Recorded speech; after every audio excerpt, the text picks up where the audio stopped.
Okay, in this tip we're going to go a little bit deeper into block practice. That is the type of practice where the golfer, you look over and they're going to be doing the same thing the whole time. You look over, half an hour later you look over again, they're doing the exact same thing. They're repping it out, so to speak, trying to get a feel, improve something they're doing in their swing. In this case, I got a stick in the ground and I'm going to show you how I'm going to work on my takeaway and my downswing, my swing plane. But just again, keep in mind, this is the type of practice where you should use training aids to improve your feels and have some consistency to what you're doing. See a lot of smart balls these days, you name it. There's lots of training aids out there, but this is the type of practice when you would use training aids and try to spend the next half an hour going through and really being consistent in a feel you're trying to develop. So for me, block practice might look something like this. I'd put a stick in the ground.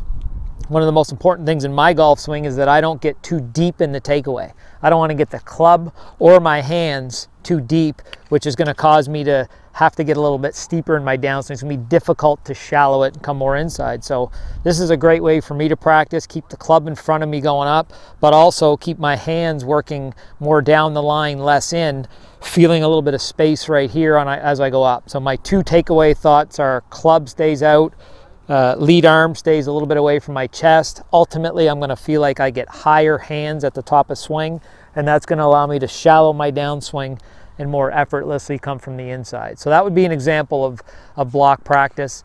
You could have your friend video you. You could use a mirror right here. Again, training aids. But keep this in mind. Block practice should be repetitive.